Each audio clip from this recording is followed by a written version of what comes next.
Cheers and salutations. Welcome one and all to Chicago Reacts. Please be sure to like, comment, share, and subscribe and hit that ring bell notification. That way all of you are made aware we upload new content upon our YouTube channel. And today, we have ourselves a very fancy episode. There you go.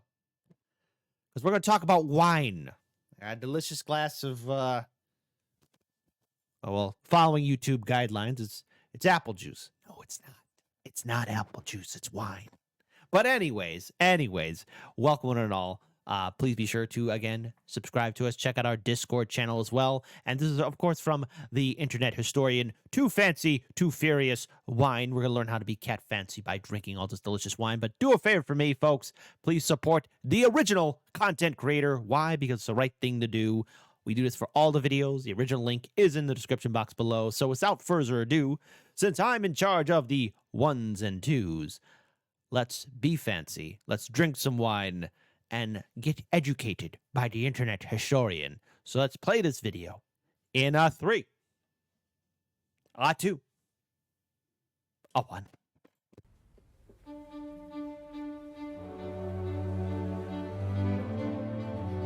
Come here, little fella. I want to tell you a secret. I'm just like you.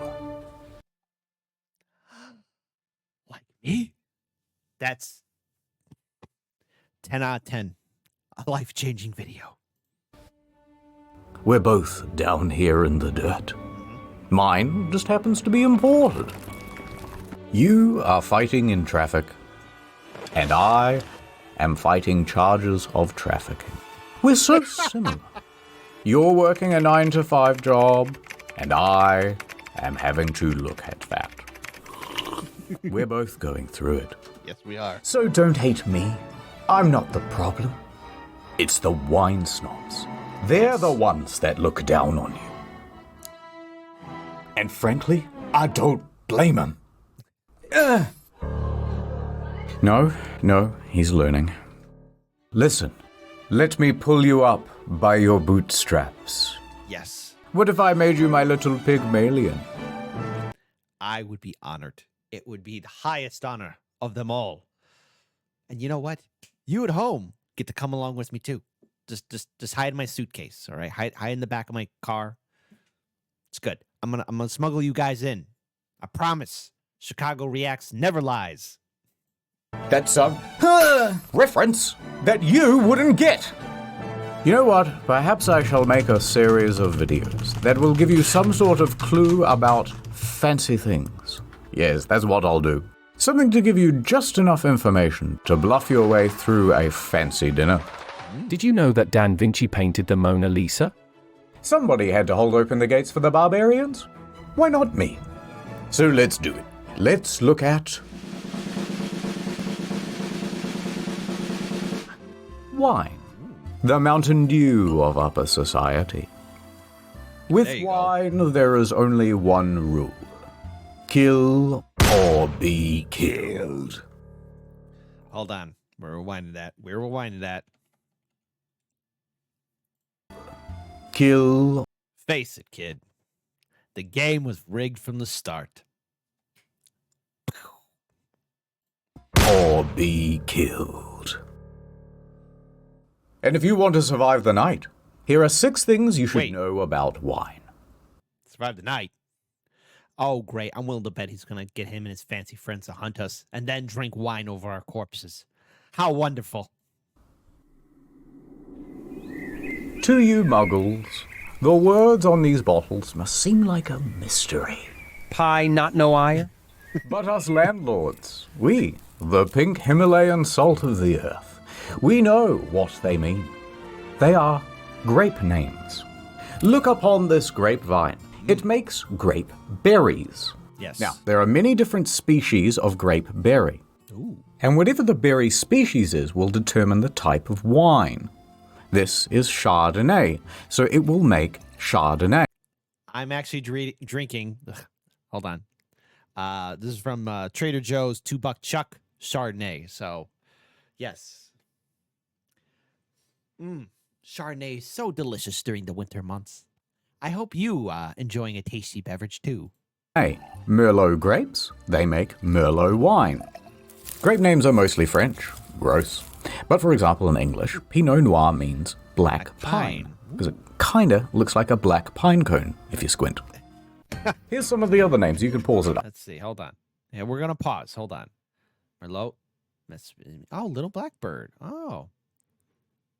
Oh, okay. Here we go. Sauvignon Blanc, wild white. Let's see. Pinot Grigio, gray pine. All right. Shiraz. Sort of. It's complicated. Named after a city in present-day Iran. Hey, all right. Chardonnay, named after a village called Chardonnay. From the Latin cardinus, meaning wild thistle or artichoke. Ooh. I'm busy. Wine grapes are not like the kind you get at the supermarket. Those are table grapes. Really? You can think of it kind of like the difference between Hold on. at the supermarket. Those are Chances are she'll tell you to subscribe to her OnlyFans. How do I know that?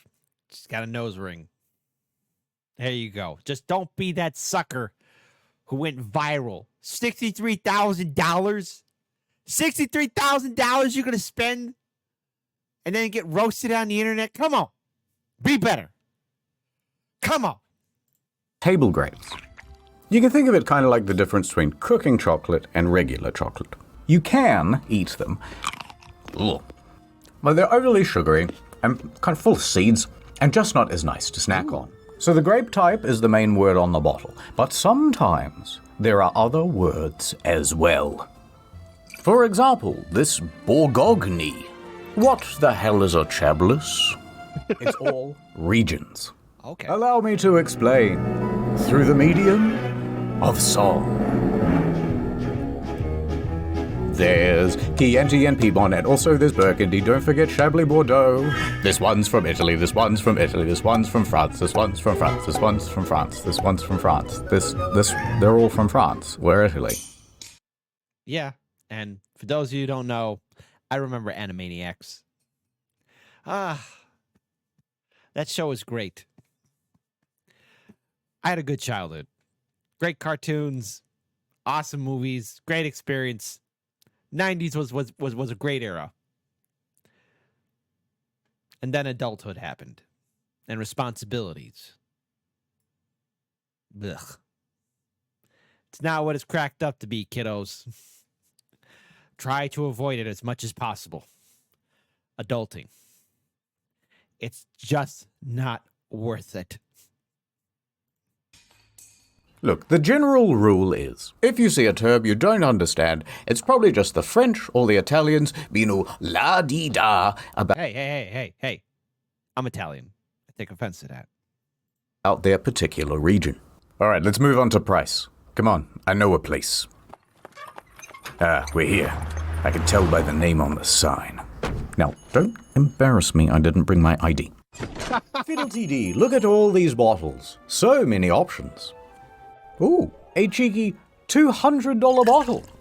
And here, a $20 bottle. Now, I bet this $200 bottle tastes way better, right? No. Like it's got to be 10 times better than this one. No. That's just basic math. No. Go on, though. You choose one. Oh, no. Yes. Well, it was supposed to be a trick question, but they both taste pretty similar, right? Beautiful. That's the correct choice. If you pick both, you're beautiful. There's not some threshold that you get to where it gets more expensive, and then it tastes better, and then more expensive again, and it tastes even better, until it gets so expensive and so incredible that it's like nothing you've ever had before. Break through the conditioning. This is just old grape juice. Now, if you're a little bi-curious about a more expensive bottle, sure, why not? Gold letters grace the label, hand engraved by goldsmiths. Famed wine critics described the taste as mind-boggling. But realistically, after about $60, the flavor doesn't get much better. In fact, it plateaus out and it can even go down. Really? The best quality to price ratio is all the way over here, much lower, about $20. That's how much you should spend on a bottle of wine. Now, I buy my booze at Costco or at Trader Joe's. There you go. Can't go wrong with Costco because Costco's close to my heart.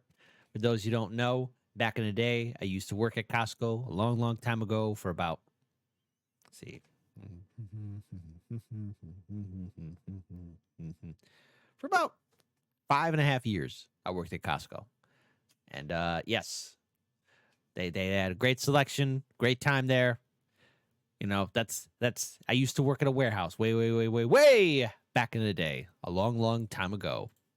Some people will say that I'm putting my heart and soul into this thing. Mm-hmm. I'm making a form of art. Yes. How much is that worth? How much is art worth? Yes. about 20 bucks. Bucks, yes. But what about the Vintage? Well, look at this.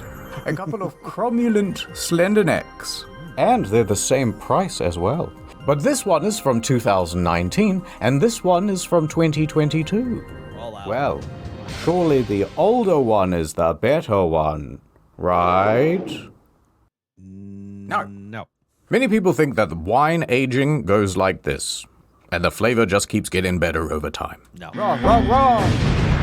The wine at the store has already been aged at the winery. I don't need to be more aged by sitting on this shelf and just collecting dust, or spending years at the back of your pantry at home. If I'm for sale, I'm ready to be consumed. As you I'm ready should. to have your hot lips wrapped around me.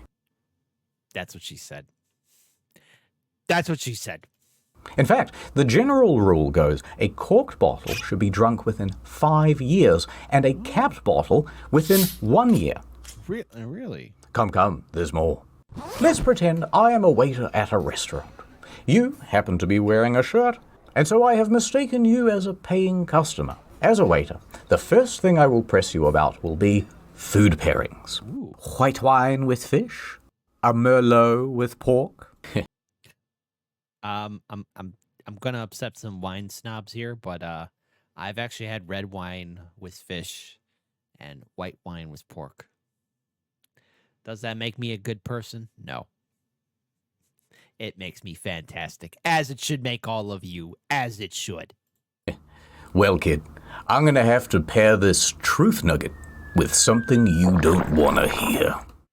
The food pairing doesn't really matter. No, It's all completely subjective. as it should It's be. cuisine by horoscope. It's food astrology. Pay no attention to the sommeliers in the comment section. They are bullshitting to upsell. Get the more expensive one. It goes better with the spaghetti. Or they are a Pisces and you shouldn't trust their opinion anyway. I'm not a fan of astrology, but yes, my symbol is Pisces, and you should trust us because we're okay. Okay? I feel oddly attacked by this video. I feel oddly attacked.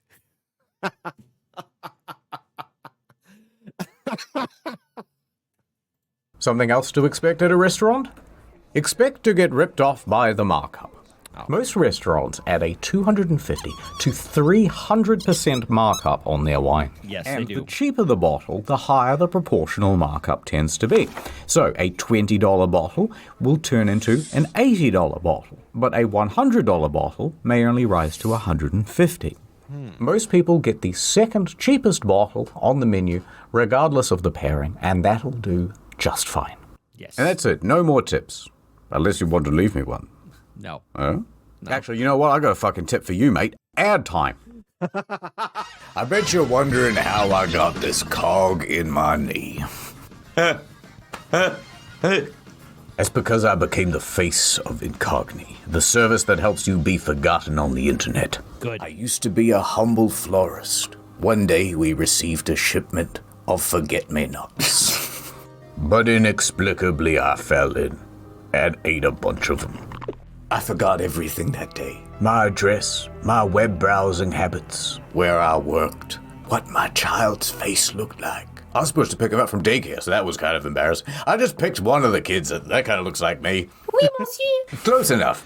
Have you ever signed up for some dodgy website? Have you ever dodged up for a legitimate website and they sell all your details onto a dodgy website? That's where I come in.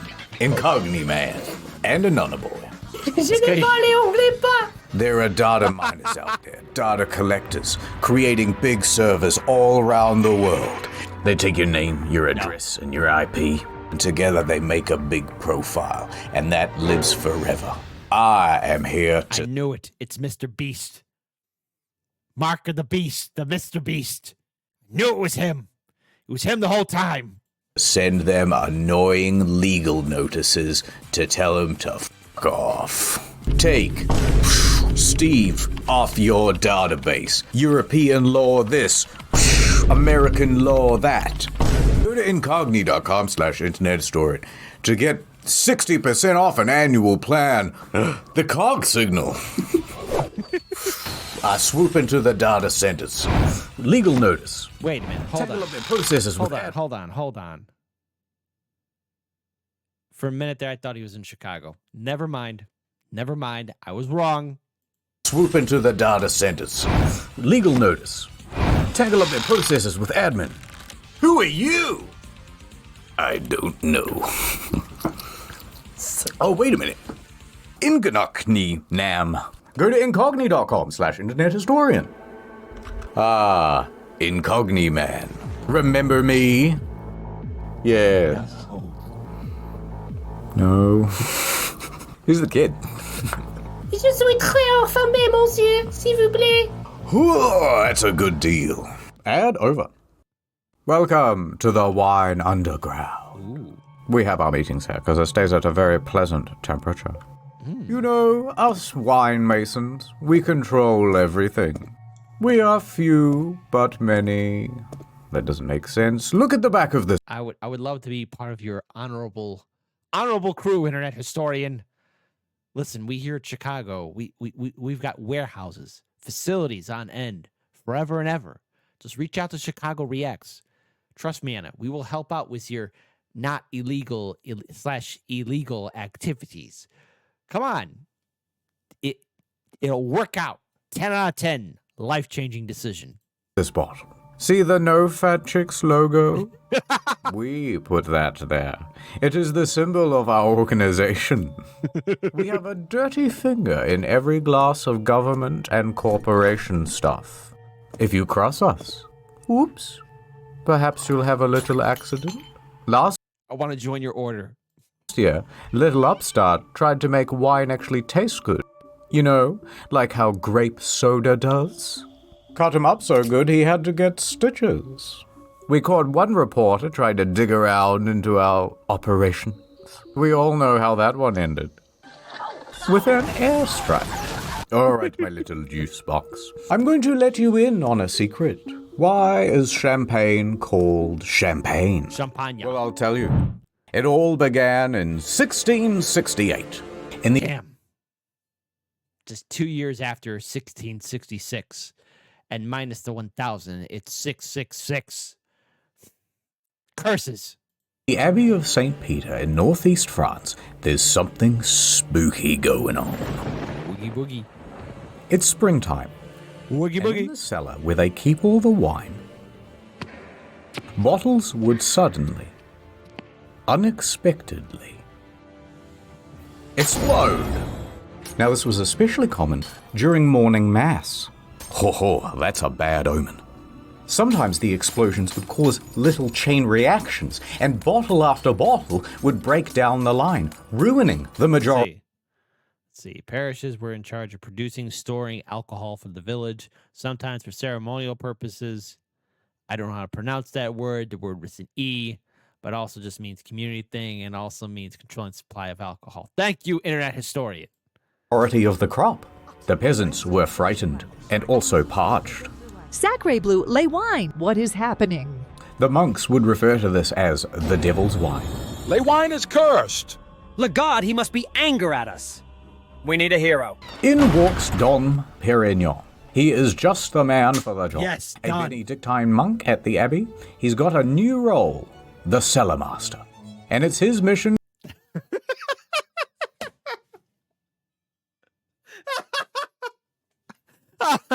Look at that face. He's like, yes, that's the face of somebody who's just winging it, but can put on the mask of, yes, I am an expert at tasting wine and alcohol. Don't worry. Just pay me the big bucks. I know what I'm doing. Hold on. Let's see if I can pull it off. Hang on. This is for all you hip, cool cats. Why, yes. I am the cellar master. You could trust me, people of the free world. Your wine is in good hands. For the wine is perfection for you. Wink. Look at the face. To find out what the hell is going on here. So Dom starts looking at all the bottles. And what he figures out pretty quickly is that the wine itself is releasing gas. The gas builds up pressure and... why that is happening, he doesn't know. But it's his job to stop it. So he gets to work, trying all sorts of things to stop his mortal enemy. Come on. The bubbles. In the first year, he tried insisting that only the youngest grapes be picked. Perhaps this will stop your bubbles. Yes. And it didn't. The next year, he changed up how the grapes were pressed. Push harder, we'll squeeze out the bubbles. Son of a bitch. He tried picking the grapes very early in the morning and no other time. Nope. And on and on. The bubbles would win the battle every year. For 8 long years, he tried all sorts of different things. And no strategy worked. No, the bubbles. Eventually, he was at the point of almost giving up. Don't give up. Until one day, hey, what if the wine is still fermenting? So he takes a couple of the bottles and he opens them and, it is. We ferment the wine. Once it's done, it goes into the bottle. How does it then start fermenting again? How is that possible? And here the mystery was solved. So it turns out, in North France, they have very fast-changing seasons. And owing to that, the yeast doesn't actually get time to do its job. What? Instead, it would get cold very quickly in the winter, and all the yeast would go dormant. Then the winemakers would go, oh, brilliant, fermentation slowed down, it must be done. They would then bottle it, and they would store it. But once summer came back around, the process would spring back to life, and carbon dioxide would build up, and... okay, he thinks, I cannot change the climate. Perhaps I shall not win the war against the bubbles. Don't worry. Don't worry. There'll be some climate change very soon. Now, the bubbles are his enemy, and he has another enemy. The English. Therefore, the enemy of his enemy or something. Anyway, he starts talking to the English, and he goes, hey, how do you guys stop your bottles from exploding? And the British go, you what, mate? Cool. We'll peep at how thin the bloody glass be in it. Thin glass is the problem.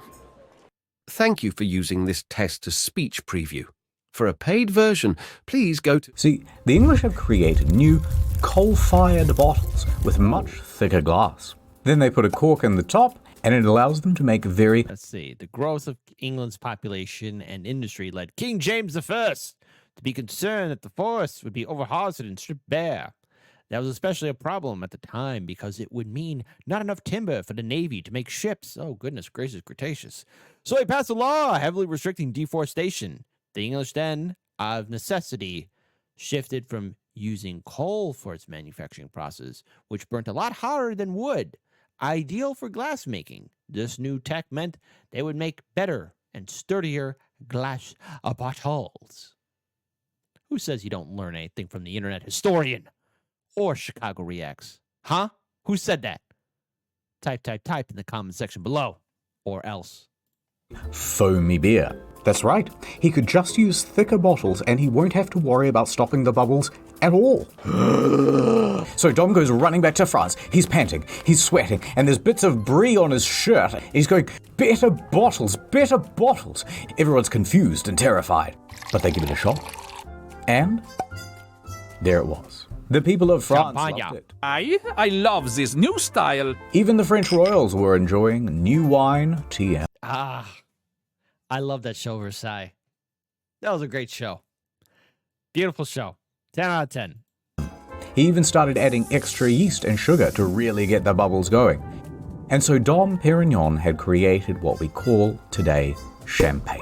Champagne. Now, there's a 19th century marketing campaign that says the moment he uncorked his champagne for the first time, he tried it and said, come quickly, I am tasting the stars. But that's actually a myth. He never really said that. But there's still a problem. And this one, Dom cannot fix. The pulp. If you bottle wine while it's still fermenting, so that you can keep the bubbles in, you're also trapping in a bunch of dead yeast and debris and gross particles too. Also, it's all cloudy. Ew. No, we want it clear. We want it crystal looking. How will we ever solve this problem? Dom dies. Oh. 1805, in walks Madame Clicquot. Yes. She's just the man for the job. She's the boss babe that knows how the boss babes around. Oh, yeah. I'm also French. I have come to remove all the little beats. I will clench my teeth together and go pitu back into the bottle. Now, Madame Clicquot was a very shrewd lady. Her husband died when she was in her early 20s. Oh. My husband is dead. Lol. And part of the estate she was bequeathed included a winery. She immediately got to work, making it into a successful business. Good. I shall invent a process called lay riddling. Here's what you do, right? You put these bottles on a rack at a 35-degree angle with the top facing down. Every 2 days, she would give the bottle a little shake and slightly increase the angle. After 8 to 10 weeks, all of the sediment would come to rest in the neck of the bottle. All right, quick tangent. Did you know that when you increase the salt concentration in water, you can drop its temperature down much lower without it freezing? Tangent over. So she takes this sub-zero salt water and dips the neck of the bottle in there, then lets it sit until the neck freezes. Now you have a sort of frozen cork filled with all of the gross pulp, and then you simply pop off the top. And the whole thing goes shooting out as a fun prank for your friends and family. Then they add in a little more extra base wine and sugar and leave it to age. And with that, Clicquot has just created a clear, sparkling wine. And that is Ridley. And Madame Clicquot is... The Riddler. So Dom Perignon and Madame Clicquot are both credited as the godfather and godmother of champagne. Today, Delicious. The Dom and Clique brands are owned by LVMH, the same parent company that owns Louis Vuitton, Tag Heuer, Tiffany & Co., Hennessy. Actually, pretty much every luxury brand, but... Hold on. Heuer, Tiffany & Co., Hennessy.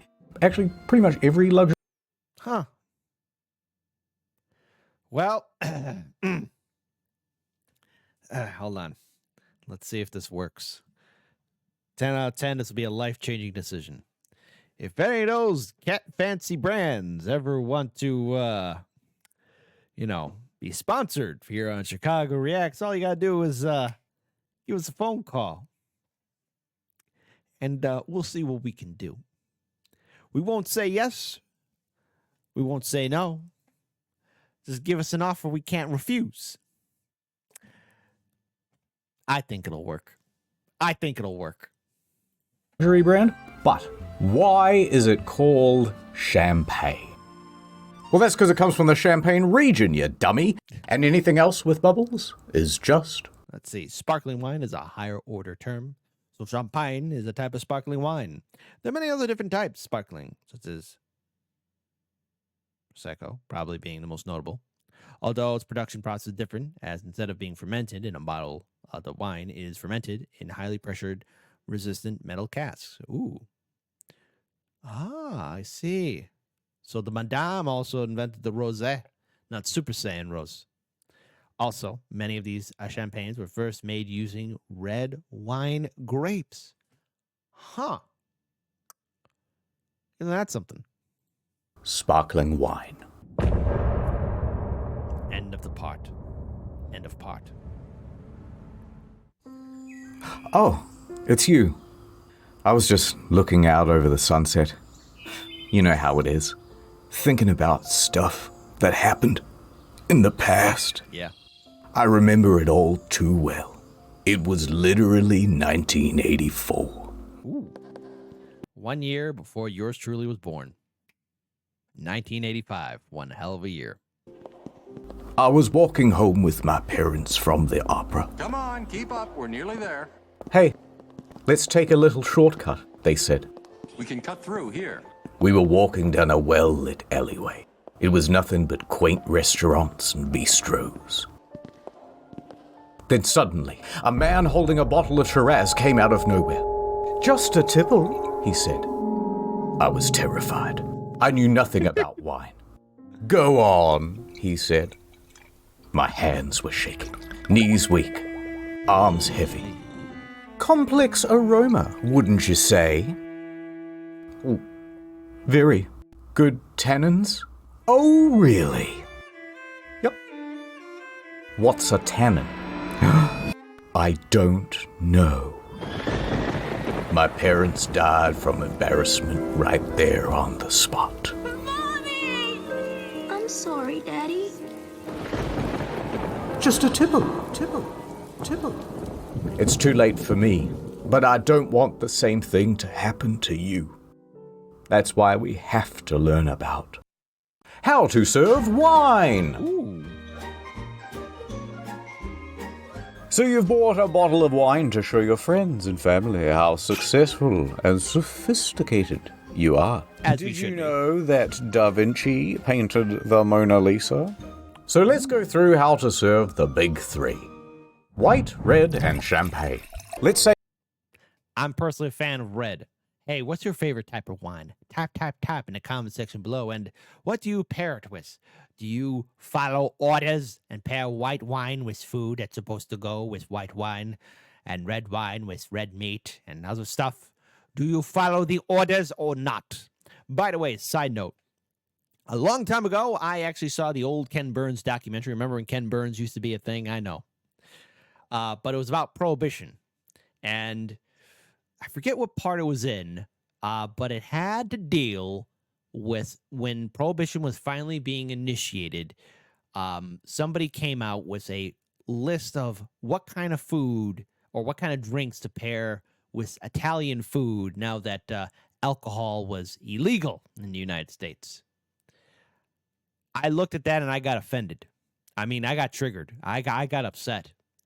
And I made that decision right then and there that if I was born during Prohibition and I saw that list, I'd have to break the law. I'm sorry, but if you're eating Italian meals, you must have wine. It's a criminal offense to do so. To not have wine with Italian food, it's a hanging offense. And if you disagree with me, you're a criminal. Simple as that. 1, 2, 3. Say you've bought champagne. That bottle goes in the fridge. Yes. Champagne is served cold always. Good. To open, peel off the foil and do not aim it at your face. Then twist off the metal thing. If you want people to think you're fancy, use the proper word, muselet. Muselet. It helps to contain the pressure. Again, don't aim this thing at your face. It's really worth repeating. That's what you call the money shot. Oh, come on. It's funny. It's funny. It's funny. Stop it. It's funny. The PSI inside a champagne bottle is 70 to 90. That puts it in the same league as a nail gun.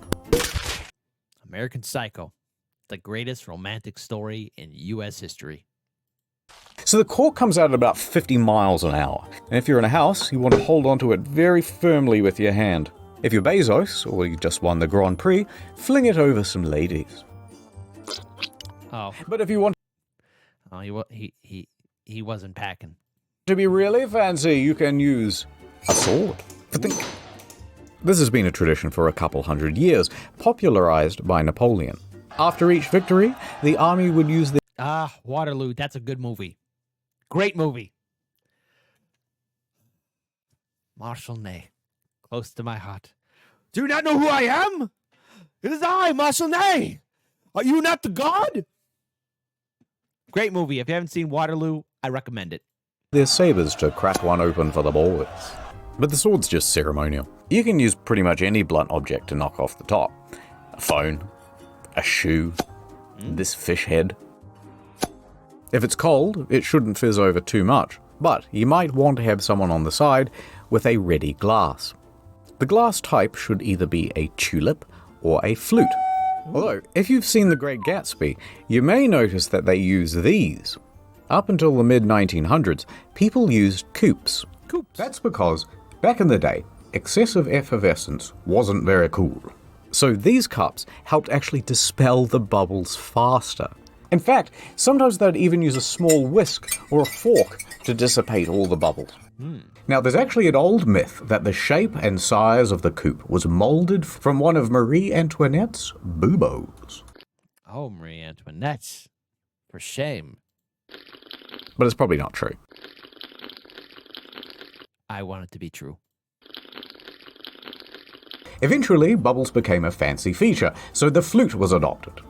They can be made from glass, but preferably they're made from crystal, so that they shimmer as much as possible. And the best flutes would also feature a small rough spot right there at the center of the glass at the bottom to create a sort of tornado of bubbles. Anyway, as you pour, tilt sideways so it isn't all head, and don't pour more than 2/3 full. Done. White wine. White wine is best served chilled too. 10 to 15 degrees though, not fridge cold. Use a small glass bowl and pour to about half full. And when you drink, do a little sniff test and, aerate it a bit. Then hold it down low on the stem so your hands don't heat up the liquid. If it's not to your taste, cut it with 50% Sprite and add a few ice cubes. Done. Reds.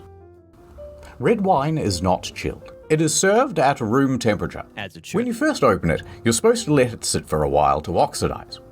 That gives it more flavor. Although if you don't want to wait, you can just pour it into a decanter. That does the same thing. The decanter oxidizes the wine, but technically its main purpose is to decant. Red wine, especially the aged stuff, has solids that either haven't been filtered out or have been dissolved into the liquid. Over time, these precipitate out, and you get a bunch of grit at the bottom of the bottle. The decanter lets you pour the wine out easily so the grit doesn't make it into your cup. See? You're getting our learn on here. To drink from, we want a big bowl on a stick, so you get a full face of the aromas of the grape blood. When you pour the thing, fill it about 1/3 full. That's pretty much it. However, when it comes to wine snobbery, red wine snobbery is at the top of the Maslow hierarchy. Oh, well, because it's red. It's the color of the gods. Crushed white rock. It's almost like a rock quarry. Oh my god, shut up. And there's a taste testing thing that people do, and they all go a bit mental, and it's kind of gross, and it looks dumb. But if you think you're ready for the ultimate test, ready to take the one-chip challenge of enology, then here's how you do it. When the waiter comes over, insist on taking a teensy sample. Inspect for color, clarity, and legs. Legs refers to how viscous the wine is. Smell it. Smells like a red wine. Swirl it around on the table, making a loud scratching noise so that everyone knows you're a connoisseur.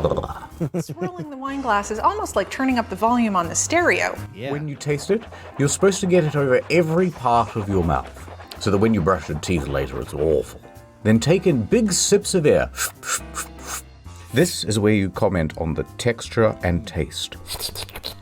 Complex notes! You yell across the room. Now this is the best part. You can just make shit up about vanilla smatterings or citrusy undercurrents. Ooh. I swear, there's a hint of blueberry. It's one of those things that's kinda true, but subjective. Wines do vary a lot in flavor and have many different subtle tastes that people are able to pick out. These are reactive aromatic compounds brought about through the sugar content of the grape, type of grape soil, climate, acidity, method of fermentation, as well as a second fermentation process called malolactic fermentation, which shapes the texture of the wine to boot woody compounds that leach into the mix too, from aging in an oak barrel. Ooh, oak. There are no artificial flavors added. If there are chocolatey notes that are owing to there being reactive compounds in the wine mixture, appearing these organically, they're organically. Oop, I read that wrong. Wine, through its production, is able to bring out traces of these, but just a hint of them, not really such a flavor as such. So that means when you see like chocolate wine or blueberry wine, it's just a hint that's probably there. It's not the real thing. I know. Sorry to ruin it for you. Enough that no one can really refute you. So make a big show of it. There is a little bit of an earthiness, almost a graphite clay note to this. It's a little bit meaty. It's a little bit sort of rustic. There are definitely hints here of Monster Ultra sugar-free. If this is a taste test and you're sampling dozens of wines, you want to spit out the sample into this gross bucket so you don't get too drunk. Do not ask the waiter if you can drink from the bucket. It's the waiter's privilege, and he's very protective of it. And that is how to serve wine. Okay, that's a lot of shitting on wine, people. And we shouldn't get bullied. You tell them, British Prime Minister. You tell them. But let me do a quick 180. Because overall, wine is good. Yes, and it a is. little wine snobbery can be good also. True. Being into wine is one of the great dad hobbies. One day you will have a model train set in your basement, yes, complete with a little walking path and the grass just right. The best part about this hobby is building the thing, getting it just perfect, and then making people sit there while you explain the little trains in excruciating detail of how they work. Now, the fun of Warhammer. That's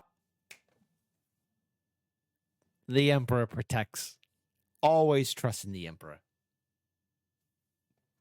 when you save up for the little space marine man. Adaptus Astartes, thank you. And he's a Black Templar, thank you. Take him out of the packet. You put on a podcast with some Warhammer in the background. Yes! Of all the Primarchs, Horus is the best kisser. And you slowly paint it yourself. And then you argue with your mates later about why the Necrophiles are the best race. There are people that spend like tens of thousands of dollars on coffee machines and equipment. And then it takes like an hour to make a coffee. And it's like only 5% better, maybe, than the ones you get at the cafe. Now, I could be Mr. Killjoy and come in and go, what's the point of that? Why not just buy it from the cafe? Why not just get a pre-painted Space Marine? Why not have someone else just install the train set? No. But then there's no ceremony, there's no fun, there's no hobby. Wine is very similar. They're getting a little bit too obsessive about the thing. And being like... Some lemon zest as well, lemon pith. Oh. I love an expert like that. Super tangy. Oh, yeah. Tangy in your mouth. Hey, get your mind out the gutter. Is the purpose of wine. It's the fun of wine. Which is why wine is better than just some old grape juice. And you fucking wine loser snobs, you know what? You're all right.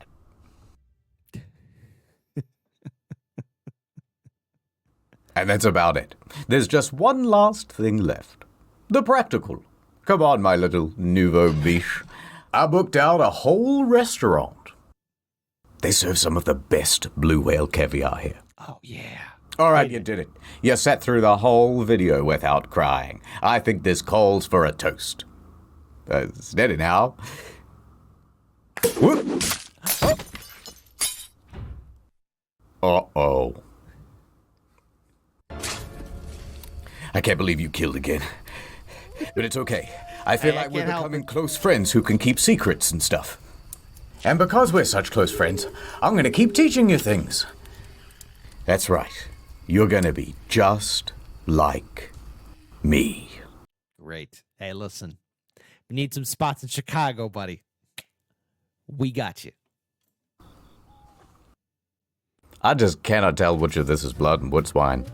By the way, this is the second video. If you haven't seen the first one, which is on Fancy at the Theatre. Ooh, at the theater. Go look at it over here. But there's also Fancy, the Arts on Incognito. That's already live. And there's the next Incognito on its way. Do not forget Story Mode. Do not forget Incogni. And we actually checked out Story Mode with his coverage of Turok, the 2008 disaster. At least it wasn't Turok 3. We don't talk about Turok 3. God, what a waste. And do not forget to dream. Yes, to dream. To dream. Well. Oops. All right. There you go, folks. There you go. All right, folks. There it is. There it is. We learned how to be cat fancy. We learned how to be special.